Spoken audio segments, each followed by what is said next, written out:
They will record. There we go. Okay, well, hi everyone. Welcome to ApprenticeSIP. I'm Luther Jackson, co-organizer, along with Anita Gay and Orion Willis. We're absolutely delighted today to welcome Dr. Raquel Pinderhughes, who's a professor of urban planning at San Francisco State and the founder and director of Roots of Success Apprenticeship Program. We're particularly excited to hear from Raquel because her work aligns so well with our interests here at ApprenticeSIP. First of all, this idea that apprenticeships as a portal for entry into important sectors, the emerging economy. And the second is how apprenticeship can provide access to career opportunities for all, regardless of personal background or education. And Raquel will go over that a little more. She's got a slide presentation about 15 minutes, and then we'll open it up for discussion. But let's do intros first. And Raquel, if it's okay, if I can have a full screen before we see everyone in intros, no problem. I apologize for you. No problem. So we'll just do, I'll recognize you and we'll just do name, title, and organization. And I'll just start with Raquel. Go ahead.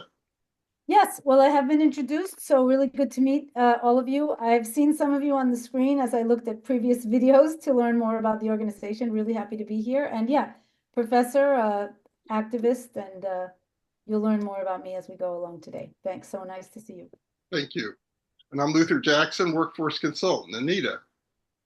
Hello, Anita, co-organizer of ApprenticeSIP. Currently work at Bayvac Media and work with Orion Willis at the TechSF Apprenticeship Initiative. Orion? Yep, Orion Willis, work with Anita from TechSF. I'm also a former student of Raquel, so it's such a privilege to have you here today and now consider you a colleague. Absolutely. Thanks, Orion. Annalise. Hi, everyone. I'm Annalise Goger. I'm calling in from Maryland, the Washington, D.C. area. But I used to live in the Bay Area and helped start the group with a bunch of folks on here. So I'm excited to come back every now and then and take part in the conversation. I'm really interested in this talk today. Thank you for coming, Raquel. Thanks for joining. Caleb? Hey y'all, Caleb Van Docto. I'm a senior associate at Social Policy Research, which is a small firm based in Oakland. Do all sorts of apprenticeship stuff. Great. Hi, Carl.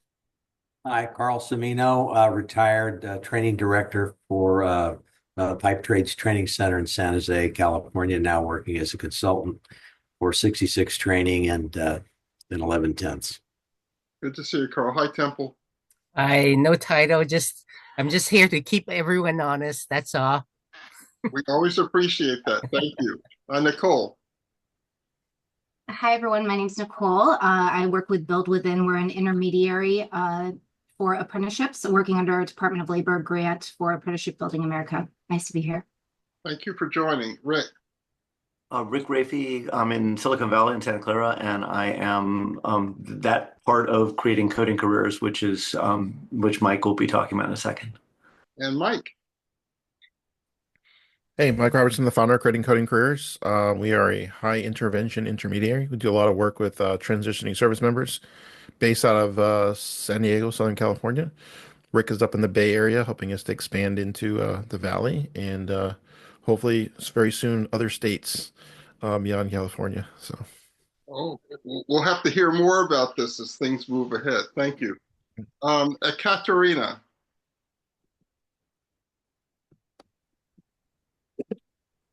Hi, my name is Ekaterina. I'm from Build Within. We're intermediary of DOL. I'm working with Nicole. Nice to meet you all.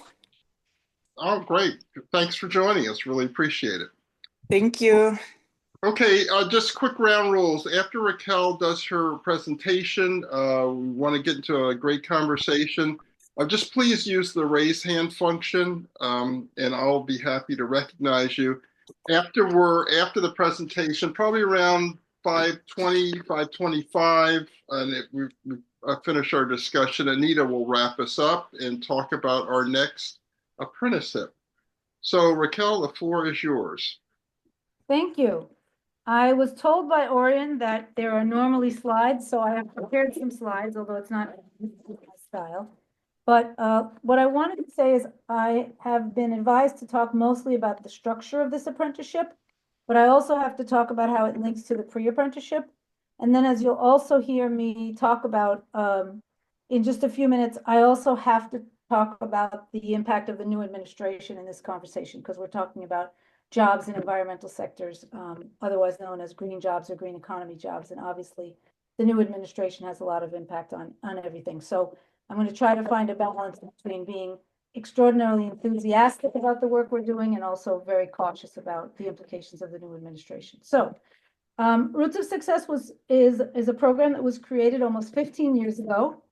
And it is designed very specifically to work with youth and adults who have been failed by the education system and to prepare them for living wage jobs in environmental sectors, particularly water, waste, transportation, energy, building, food, and open space. The majority of youth who come from communities that are failed by the education system, as we all know, are also the individuals who come from communities most impacted by environmental problems and climate change. We call these the frontline communities, the ones that are going to be hit first and worst by environmental problems and injustices.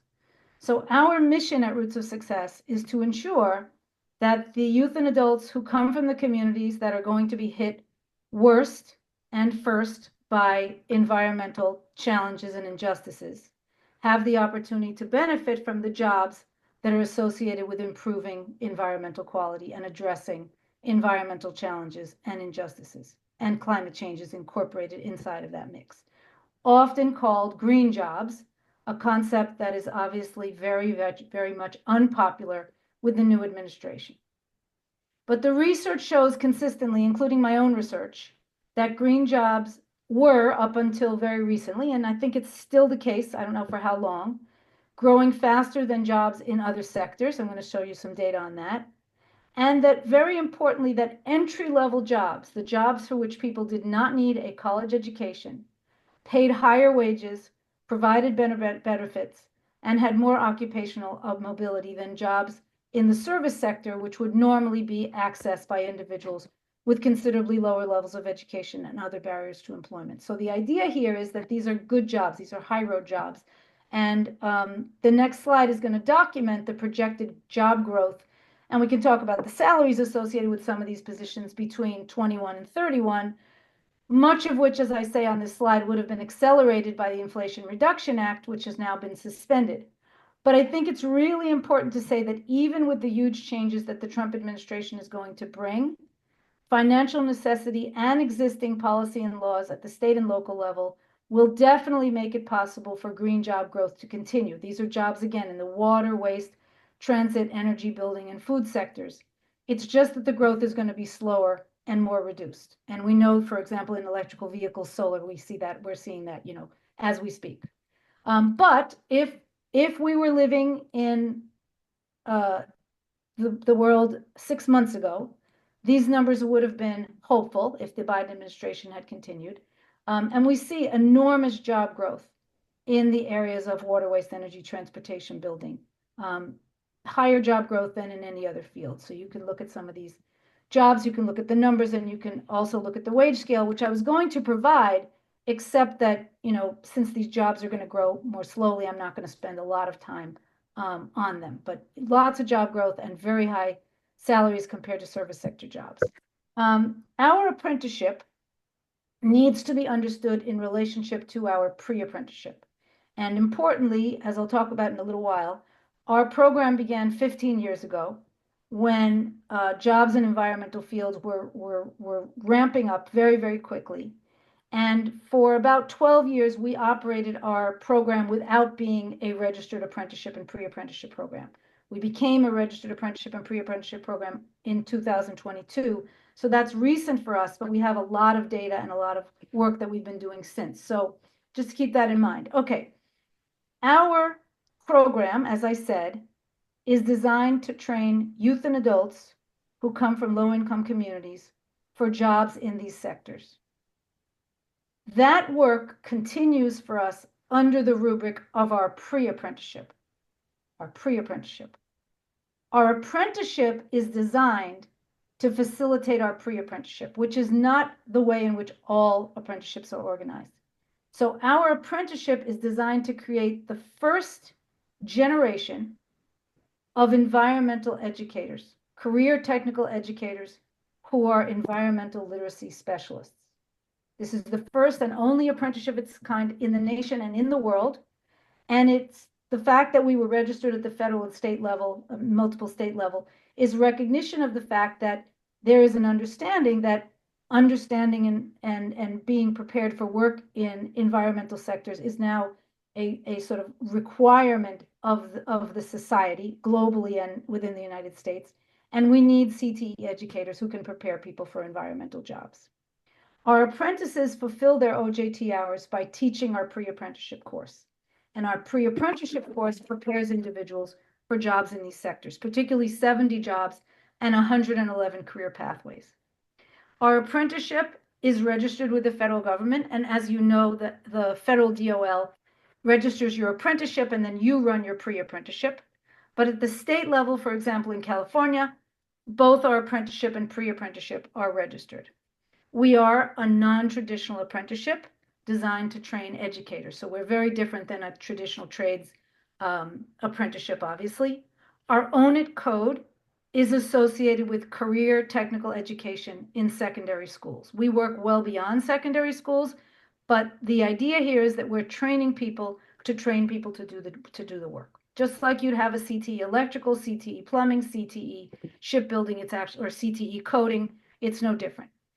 Our pre-apprentices receive a environmental specialist credential. Just wanted to mention that. Okay. It's a very rigorous apprenticeship. It's 2,156 hours. It takes usually 2 years for people to complete. 2,000 OJT hours, 156 RSI hours. And one very interesting thing about our apprenticeship, which is not untrue of other non-traditional, typical, I think more typical of non-traditional apprentices, we work primarily with incumbent workers. Almost all of our apprentices are already working paid full-time in the organizations with whom we work. And they enter our apprenticeship because it increases organizational capacity within their organization, and it contributes to their professional development, and it results in a meaningful wage increase as well. We are national and state registered, as I said. We have program partners in 40 different states, including Hawaii. We also work in Puerto Rico. We also have international work, but it's not associated with the registered apprenticeship.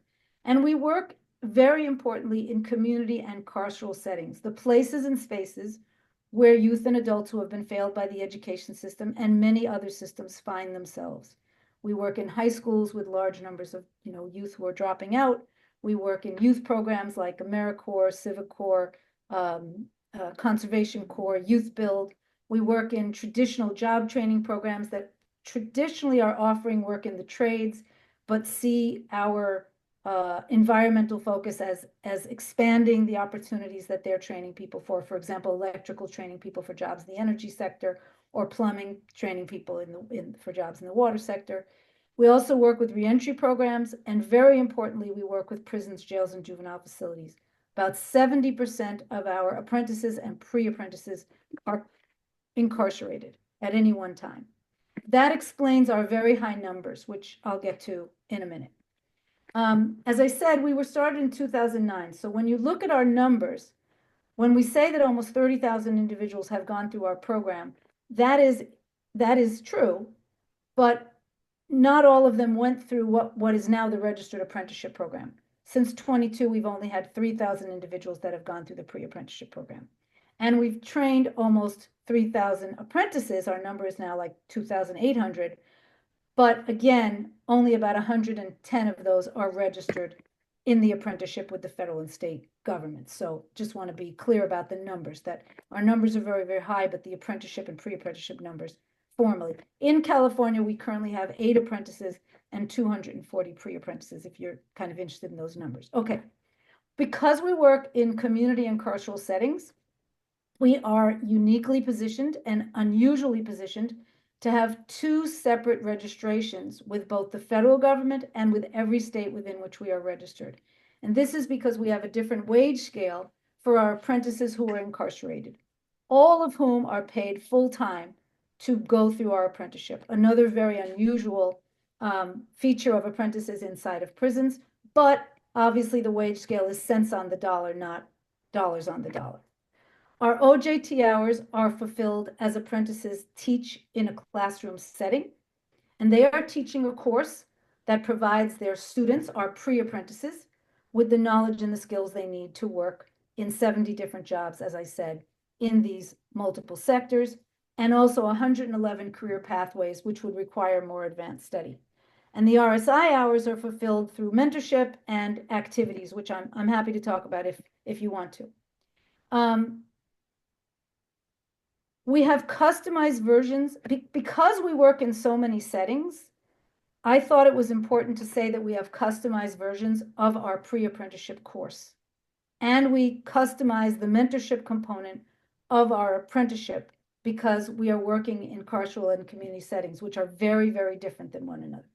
So we have 10 different versions of Roots of Success, a number of them designed for community settings, one for youth that are in school, another for youth that are out of school, one for adults that are incumbent workers, another for adults that are unemployed. We have a version completely in Spanish, which can be offered in community and carceral settings. And then we have versions for adults who are incarcerated and youth who are incarcerated. And we update our materials about every 3 years because our field is changing very, very rapidly, and that's critical. Also, we try to offer college credit whenever possible, and we do that for both the apprenticeship. In some cases, our apprentices are earning as much as 8 units of college credit, and for our pre-apprentices who are often earning as much as 6 units of college credit, which is an important attraction of our apprenticeship and pre-apprenticeship for the programs we work with. In terms of our apprentices, 99% have no formal teacher training or teaching experience. Almost everybody comes from a low-income community, and over 50%, probably 70%, are incarcerated when they go through our apprenticeship. In community settings, as I said, almost all of our folks are incumbent workers, meaning they're currently employed. And in prisons, almost all of our apprentices are serving long and life sentences. And I thought that was important to point out because it gives a meaning to their going through the apprenticeship that is clearly not associated with their leaving prison and being able to find employment. The benefits are different there. Our pre-apprentices, who our apprentices are teaching, meet sort of these demographics. The vast majority are adults. There is a somewhat equal number of women to men. It's, a little under 50-50. About 12, maybe 15% don't have a high school diploma or GED. But even those with a high school diploma and GED on a TABE or CASI test, about 70% are reading below 10th grade and have below 7th grade math, which basically equates to 7th grade, below 7th grade math, you can't balance your checkbook. Below 10th grade reading, you can't write a letter complaining about a bill. Most are unemployed when they take our course. The vast majority have low or no income at the time. 57% were previously incarcerated. That doesn't include all the ones who are incarcerated. 40% have no income, 33% housing insecure, and about 50% incarcerated, currently incarcerated. They earn, as I said, an environmental specialist credential by going through our 10-module course. Our program is offered in a wide range of settings. Again, community and carceral, high schools, youth programs, as I said, adult schools, shelters, environmental organizations, lots of different places. And in carceral settings, one of the things that maybe I should point out is that going through our apprenticeship program and or our pre-apprenticeship program gives incarcerated individuals points toward reduction on their sentence, which is a really important benefit that we should keep in mind as an ancillary benefit of apprenticeship and pre-apprenticeship programs that a lot of people don't talk about. I mentioned apprenticeships get points toward reduced time. Good. Also, I thought it was very important to talk about the fact that our apprenticeship experience has supported people's petitions for clemency and early release, another thing that we don't normally think about. I am regularly an expert witness in all of these petitions, and it is clear that going through the apprenticeship or the pre-apprenticeship is what makes the difference in the determination of a yes. And we have had only one out of hundreds of hearings for reduced sentence and clemency rejected on the basis of the fact that going through the prestigious apprenticeship and pre-apprenticeship experience prepares people for jobs, because employers are more likely to see that as positive on their resumes. It's very clear, even if you just look at the data from the 110 apprentices that we have currently, no less the almost 3,000 people who have gone through a similar experience, that the apprenticeship really changes people's lives.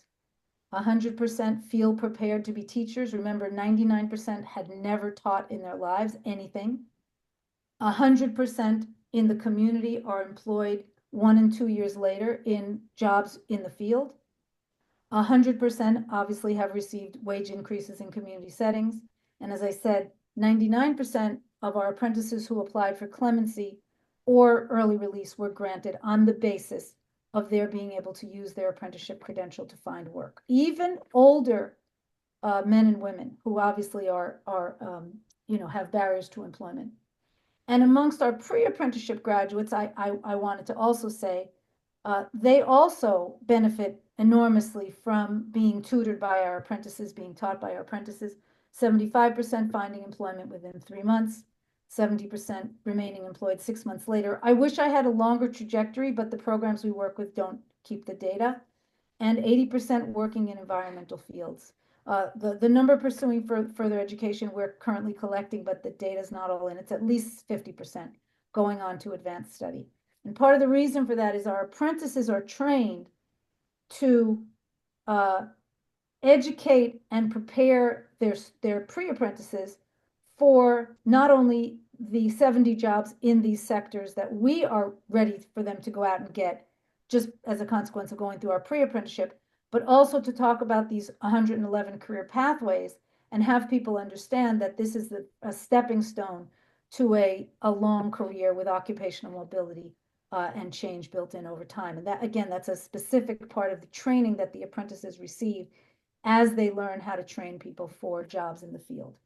I'm not sure where I'm at in terms of time, but as I said to the folks who were helping me to prepare, my goal is to talk very little and have most of the conversation happen in the discussion. So I'll just go on to say that it's really important to talk about the implications of the current administration for our apprenticeship and pre-apprenticeship, since we are obviously working in the field of the green economy and green jobs, which are de facto a negative for the Trump administration. And I was telling Luther that I just finished a paper which analyzed the national implications of losing the Justice 40 and IRA policies, practices, and funding. And it is very, very, very significant, even in just the first few months of what we know is coming down the pipeline.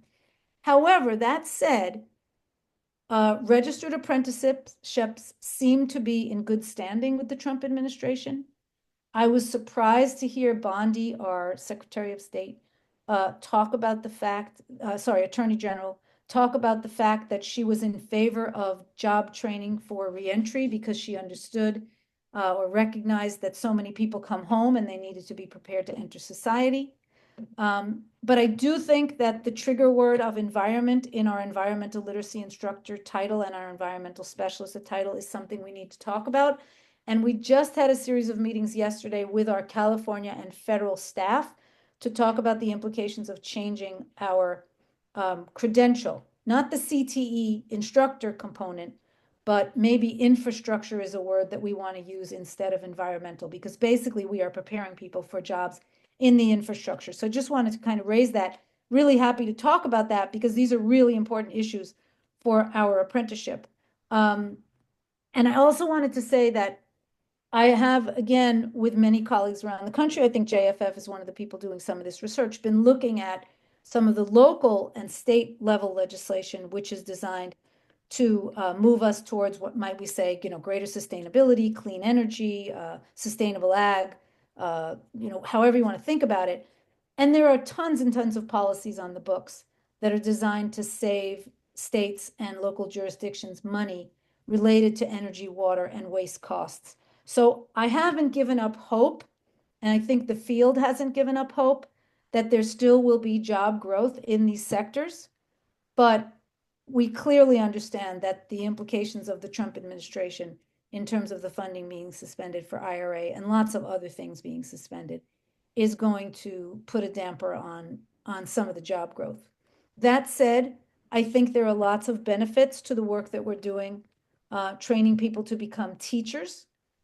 These are transferable skills that they can use in other fields as well, and they are.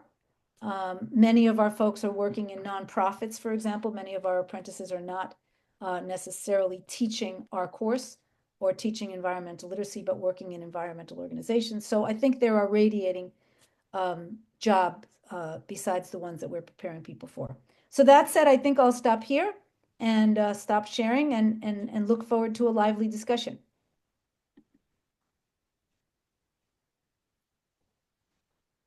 Oh, Luther, you're muted. Yeah. Great presentation. And let's start with Mike. Did Yeah, I stay amazing. did I stay under 15 minutes? No, you did it. Oh, good. Great. I couldn't tell. Okay. Yeah, amazing. One of the things that I have multiple questions, but I'll just stick with the first two to give everybody a shot.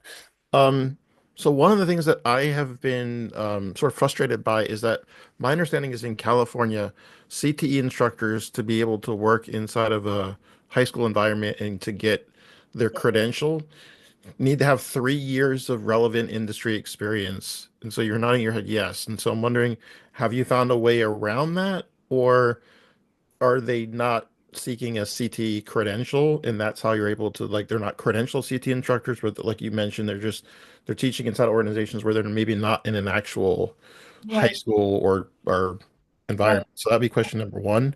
Yep. And then question number two would be related to what I've sensed in my endeavors to kind of understand whether they're in reentry, jail, or prison, that there are sort of different amounts of time that you might have access to the participants and a different level of, like, interest in each of the custodial folks. As an example, the sheriff's department, which is the target that I would go after first because that's the shortest, and that would be where I would think you'd want to do the biggest intervention because they haven't yet been sentenced. There's some friction because they haven't been sentenced, they don't want to make them eligible for certain programs. So could you talk a little bit about maybe some of that, the differences in the different environments? Yes. But yeah, any advice you have would be super Yes, helpful. great questions. So forgive me on question number one. I'm going to do my best, but we're a national program, so I have to pull to the front of my brain the California stuff. But CTE, actually, it's 3,000 hours is required for the CTE credential, and it's 1,000 hours of the industry experience. By going through the Roots of Success apprenticeship, non-credentialed teachers or credentialed teachers who are not credentialed in CTE get 2,000 of the 3,000 required hours. They meet 2,000 of the 3,000 required hours for a CTE secondary school credential. So then they have to teach 1,000 hours in an industry recognized setting. And that's actually considerably less than 3,000 hours. And from the perspective of most teachers who are looking for the CTE credential, which for most teachers is really a bump in pay and a bump in sort of professional development, it actually is quite beneficial to get the 2,000 hours and then just have to do the 1,000 hours. There are also now online programs that allow people to get the 1,000 hours online, and those programs are coming into being, very, very quickly as there's a market for that. So there is a benefit for non-credentialed, non-CT credentialed teachers to go through our program. And then the other part of that question is most of our teachers are either credentialed and they don't need the CTE credential, but it's just good for them if they had it, or they don't need the secondary school credential because they're not teaching in secondary schools. They're teaching outside of secondary schools, which is the vast majority of our incumbent workers. Yeah. Now, second question, I happen to be working with the Sheriff's Office and Roots of Success has been offered by the San Francisco Sheriff's Department for many, many years, and we're currently working with them now, so I can answer that question. Jails and prisons are very different places, partially for the reasons you stated, but also for other reasons. The most important difference, which I think, well, two important differences, which I think you got to both, but I'm not sure. One is in jails, it's very, very likely that people will leave the jail in an undetermined time frame. So for somebody to start a program and then finish a program is more difficult than if I have a prison sentence where we know that they're more likely to be able to go through a 3 to 6 month pre-apprenticeship program or a 2-year apprenticeship program. So that is one very significant difference. The other very significant difference is that, as you said, jails are more reluctant to provide programming. And so it's more difficult for us to find jails that are enthusiastic about providing education and job training to the people who are in custody. But our program inside of all of these facilities is taught by incarcerated individuals, not by staff or volunteers. That is a huge benefit to the prison or to the jail or to the juvenile detention center. And part of the reason that we are popular in these settings. So in that case, we can get either, individuals who are serving longer sentences in a jail, which now that's happening more and more, or we can get existing programs inside of a jail, for example, Five Keys Charter School in San Francisco, to offer Roots of Success pre-apprenticeship and then have people from outside be our apprentices. So that's how we get through that. And we're currently working, if anyone's interested, with the San Francisco jails to bring Roots of Success in English and in Spanish to the monolingual Spanish population in the jails, which is the fastest growing population in the jail, and to the English-speaking, primarily African-American population. We also teach juveniles who are coming out of the juvenile facility. So there are big differences. It's easier in a prison, but it's very possible in a jail. I don't know if that answered your two questions, but you're right. Those are different settings. Yeah. Sheriff departments, by the way, often have funding for professional development for staff, and they often use their professional development dollars rather than job training dollars to offer our program. And we have priced our program in such a way in terms of our fee for service so that we can build on the existing infrastructures inside of all of the spaces in which we work, the diverse spaces. So knowing those spaces allows us to think about how we can price our program in ways that meet their institutional framework. So if you don't have dollars for education, fine, but if you can put it into professional development, you can put people through our apprenticeship program, which then automatically means you can offer our pre-apprenticeship program. So we're sort of working with that a lot. Thanks, Mike. Good questions. Other questions? Yeah. Nicole. Thank you for the presentation, Raquel. It's fantastic work to see how you've really intertwined the structure of the program. It's fascinating and really exciting to hear about it. My question was, I'm not very familiar with the prison system and jail system, but I'm curious, in that instance, when you're having folks go through the apprenticeship program and a registered apprenticeship program, one, are they being paid similarly to every other registered apprenticeship program? And two, who would be the employer in that situation? Right, good. So I'm just writing this all down. And by the way, not only questions, thoughts, ideas, whatever, open discussion. Yeah, so the question of pay, I mentioned in the presentation, but I might have been speaking very quickly because I wanted to make sure I went under time, that we have, and we are one of the few apprenticeships in the United States that has 2 registrations with the federal government and with the states in which we are registered. And that is specifically and exclusively because the wage scale is so different. So every apprentice must be paid in the United States. You can't be an apprentice without being paid. All of our apprentices are paid or they get points, which is a pay scale. It's just a language difference while they're incarcerated. But their pay is, pennies on the dollar compared to, $15 or way above in the community settings.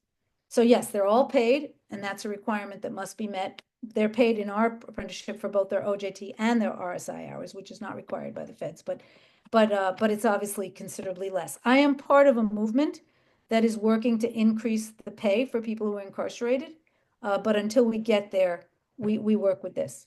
I will say most of our apprenticeships take a pay reduction when they make the decision to leave their existing jobs in a prison and go into our apprenticeship, because jobs that are not associated with tutoring or facilitating a class pay more. They do that because there are many other benefits to them besides the income, even though the income is essential. In terms of the employer of record is the prison or the jail or the juveniles. Yeah. Thank you. Thanks, Nicole. Caleb. Yeah, thanks. I'm also kind of digesting that, so I might have a question, more questions about pay too, which it sounds like you're the right person to ask to. But I first wanted to ask about what mechanisms you use for to provide wraparound services where it's necessary, both for apprentices as well as pre-apprentices. And part of my question, just for context, kind of stems from the 12 billion HHS funding that just got kneecapped this week, just because it's common for workforce programs sort of writ large to be leveraging other funding mechanisms as well. And so that cut could impact workforce programs as well. So anyway. Of course, I agree, and many other cuts. Yeah, so very importantly, we do not supervise, well, let me say it differently. Most of the programs in the community settings in which our programs are offered, all of our partners, except for high schools, offer wraparound services. All of them, because they're all working with a population that is in need of those services. So those services are provided by the employers who are employing the apprentices. So that's the answer to that. In high schools, wraparound services are not traditionally offered, but there are other services that you could sort of imagine what they might be. In prisons, wraparound services are non-existent. But fortunately for us, by the time an apprentice comes into our program, they have already gotten their life together, which allows them to be the kind of person that would be selected by staff to participate in our program, and also allows them to go through our program. So it's not as needed. Our pre-apprentices, on the other hand, may need wraparound services. And again, in the community setting, that would be provided by the programs in which the apprentices are employed. And in the prison settings, those would not be available. So, but the $12 million is going to affect not only the wraparound services, but the ability of all of these programs to even just survive. Cool. I appreciate that. It makes me think of a follow-up question, then if I can just continue and interject, which is a little bit about the curricular approach that apprentices receive to train or work with pre-apprentices that need accommodations or supports or things like that, right? Because students have all sorts of needs and abilities. Wonderful. Great. I love these questions. Okay. So I want to answer that question I wanted to talk about our pedagogical approach, and I'm glad you asked me about it because it does allow me to get into that. But I wanted to also say that I just went through part of the RSI mentorship component with one of our incarcerated instructors. And in our standards, one of the areas in which you have to show competency to complete our apprenticeship is how you deal with students who are differently abled. And that ranges from physical disabilities to mental health issues, because obviously so many people we work with are experiencing, trauma. So I would say we mentor first of all, our pedagogical approach. Our apprentices are using a scripted curriculum. Everything they say and everything they do is predetermined. There is very little room for them to do their own thing. And so they are using a pedagogical approach that is trauma-informed, that is culturally competent, that is designed specifically for people who come from low-income communities of color, that have very little job experience, barriers to employment, have dealt with multiple traumas. You see 57% of our pre-apprentices have been incarcerated. You don't have to have more than that to experience trauma. But the important point is that the pedagogical approach helps them to accommodate students with different abilities. It's designed to do that. which would range from blindness to hard of hearing to mental challenges to learning disabilities. And then the mentorship that they receive, we spend a lot of time asking that question and having them think through what the responses might be. So we're really, really strong in that area. And I would say that the general answer more broadly is the curriculum is structured so that each student builds on their lived experiences. And it's a experience which is very fun for the learner and very low pressure for the learner.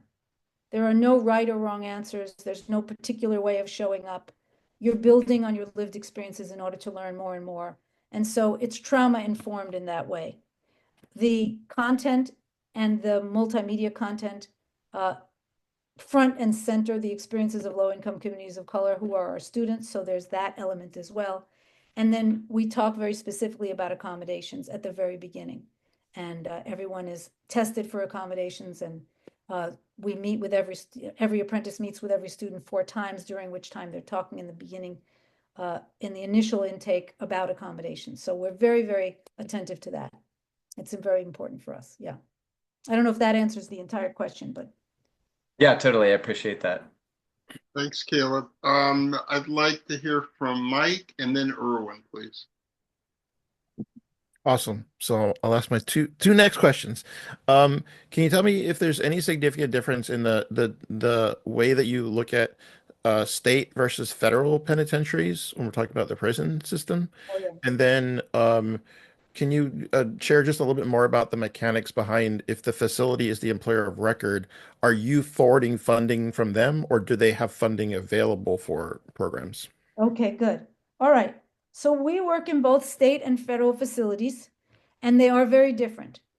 The biggest difference for us from an apprenticeship perspective is that in a federal facility, everything must be done in person.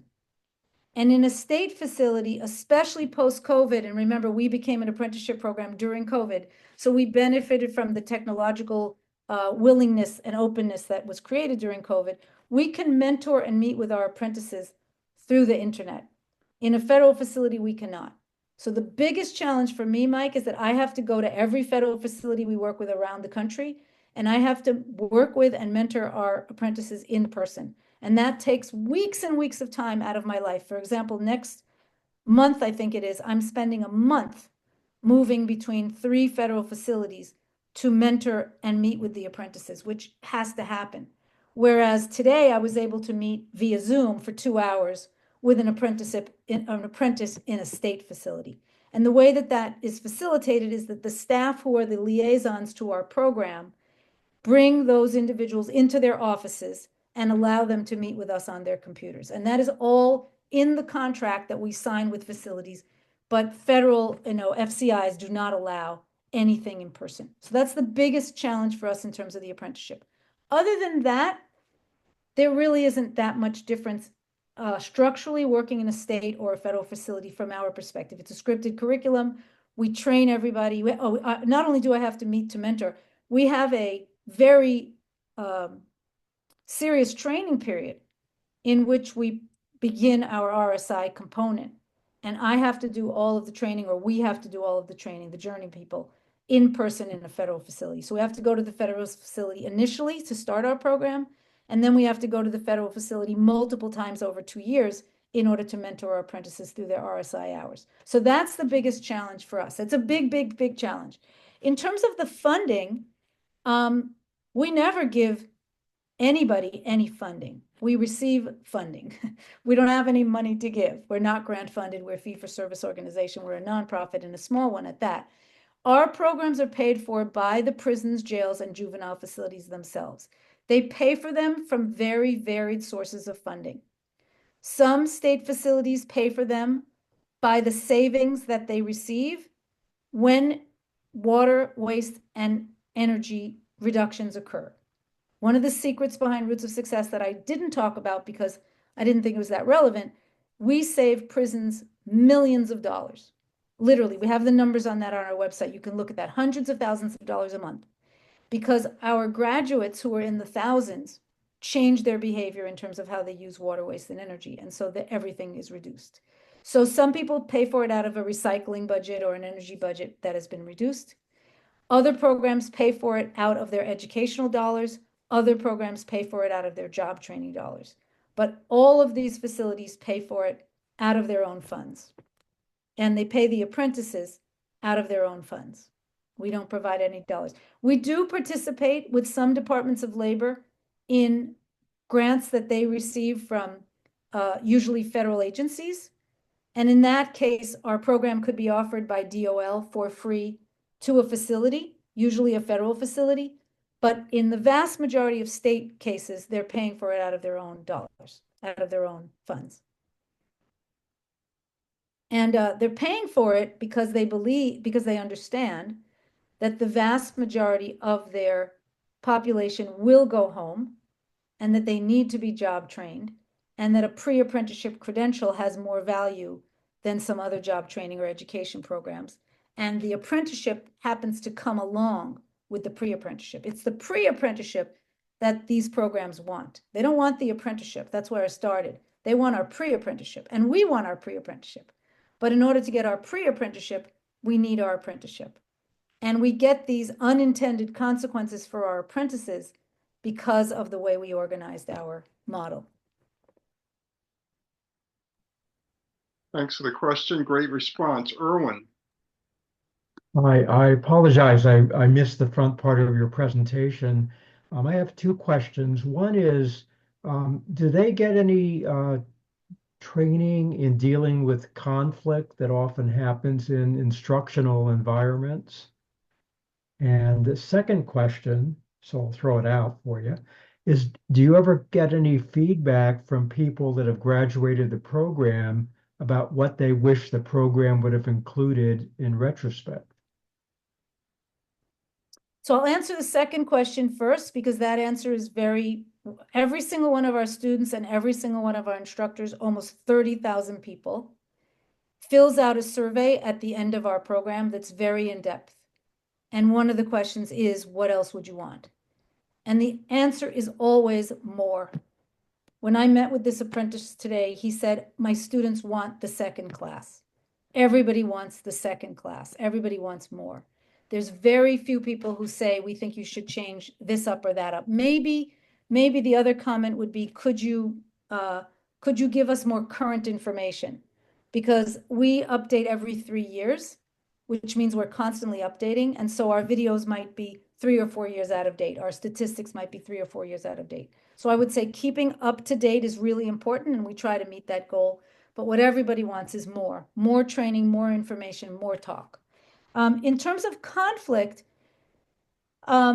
we do not, in the competencies that our apprentices need to meet, they have to be able to talk about how they create the best learning environment for their students. That's competency area 1. There are 6 competency areas, 5 competencies under each one. So clearly dealing with conflict is important. But as I said before, we have a scripted curriculum. And our scripted curriculum is designed for the students to talk to one another usually in small groups and work on projects together in small groups. That's a large part of the pedagogical approach. And we have very little conflict in our classes. When I met with our apprentice today, who has taught our class 13 times in a prison setting, he said, because we asked the question as part of the RSI, he said that there have been 2 instances out of teaching, I think, 2,700 students since 2014, in which he has had any kind of disruption in the class. It's very rare. It's very, very rare.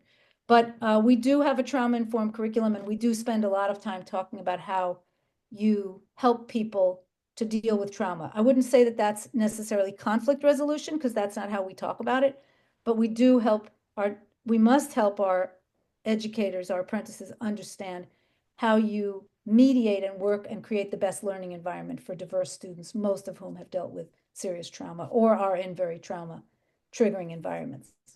But we don't talk about it as conflict necessarily. Okay, thank you.